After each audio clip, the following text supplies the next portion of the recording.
Welcome to the weekly MindSweep number 232. What's on my mind? Visibility. The visibility checkpoint. Last week, my pits were sweating before I even turned my computer on for the day.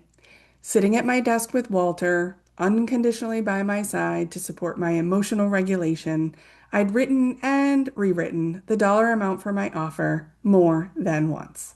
Not because the math was wrong, because the math was right, and that's exactly what scared me. This wasn't a discounted offer or a random number. This is the rate I need to keep my business going and do the creative, brain-based consulting that I love. This work fills my cup, brings me joy, and is at the heart of my business. I hit send. My knees were shaking before my finger even left the mouse. My brilliant words that show up easily with my clients completely went silent. Stupid nervous system. It didn't realize I was safe at my own desk, only asking to be paid what I'm worth. It reacted to the chance of hearing no, as if my house were on fire. I didn't sit there refreshing my inbox. I put my sneakers on and hit the ground walking. If this feels familiar, it's because we've been circling this exact moment for weeks. We started this visibility arc back in week 229 with the costume metaphor, the difference between performing visibility and actually being seen. A costume can be loud and attract attention, and I have plenty of them stuffed in my closet, but it's not the same as letting someone see the real you underneath. In week 230, I sat in an improv class with Liz Heichelbeck and met the parking lot version of myself, the fully capable, funny, sharp version of me that exists right up until someone points a spotlight. And then she mysteriously goes missing. It turns out the parking lot me and the onstage me are the same person. Direct attention is just the thing that makes one exit stage left and hide in the car. In week 231, we looked at the neuroscience behind why this happens. There's a dopamine rush when we generate ideas that are full of rainbows, unicorns, and stardust. But then, as soon as the idea has to leave our heads and face real people who might say no, our brains hit the brakes. We learned our brains are just doing what they've evolved to do, treating social risk like physical risk. And it's normal. Ugh. Which brings us to what's on my mind, sweating pits, shaking knees, and all. In my first few years of business, I didn't fully understand that the swing I just took at my desk and the swings my curated community talked about last Monday are the exact same muscle, just flexed at different points in the journey. Checkpoint one happens before the idea ever leaves your head. We feel confident as idea generators, sparkling, full of stardust and magic, and sometimes wish someone else would just make them happen. But the idea has to become structured at some point, executed into a plan, a sentence, or a next step. The thought of turning stardust into structure makes the brain hit the brakes and give up before the idea ever sees the light of day. Checkpoint two comes later and looks different, but it's wired the same way. This is the one I faced at my desk. The idea already has structure. It's a real proposal, a real number, a real offer, and it made it past checkpoint one. Now it has to be put into words that a stranger can say yes to. That's its own kind of translation, and it's just as easy to give up on. That's the whole visibility job, really, no matter the checkpoint you're at. We don't need more brilliant ideas. Creative entrepreneurs already have plenty. The real job is learning to speak both languages. Be fluent in brilliance language, the language of stardust, unicorns, and what excites you, and also fluent in business language, the language of a clear ask, a fact-based number, or a sentence someone else can respond to. Most of us speak our brilliance language with ease, but are just visitors dipping our toe in business language. Struggling with business language doesn't mean you're bad at it. It just means your nervous system treats saying it out loud like a threat. The same brain chemistry is at work, whether the idea stops at checkpoint one in your notebook or makes it to checkpoint two and sits in your sent folder while you go for a walk. Language translation isn't a talent, it's a skill. That means you can practice it on purpose instead of thinking you either have it or you don't. After a few weeks unpacking visibility, we have a new awareness of where this is showing up for us. Now we get to choose what we do next. Here is a practice for you this week. Pick one idea that's just stardust in your head. Maybe you haven't structured it yet, or maybe you have, but haven't shared it with anyone who could say yes or no. Don't try to perfect it. Just take the next step to translate it.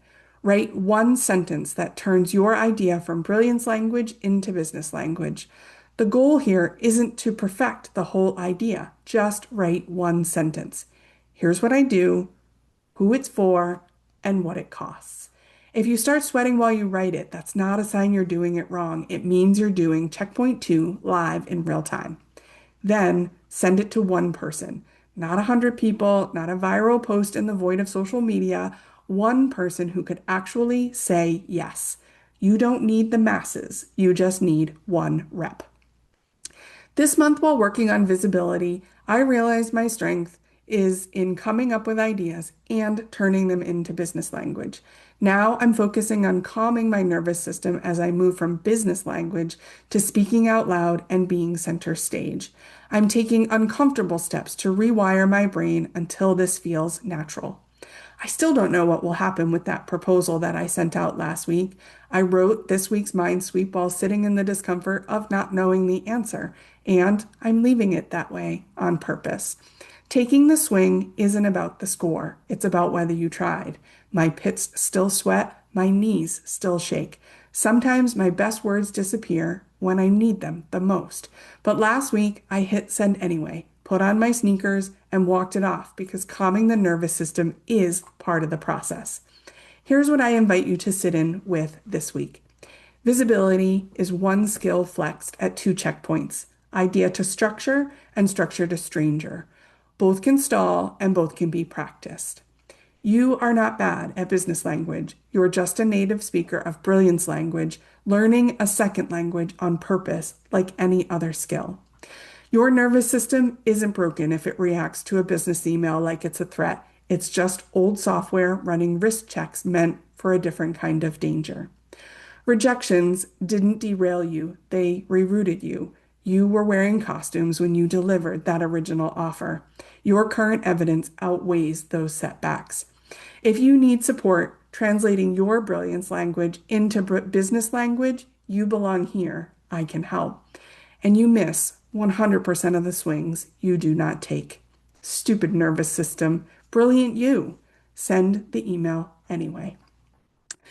Curator's Perspective will be a bonus week on visibility. We get a bonus Monday in June, which means we have one more week together before we move on to our next topic.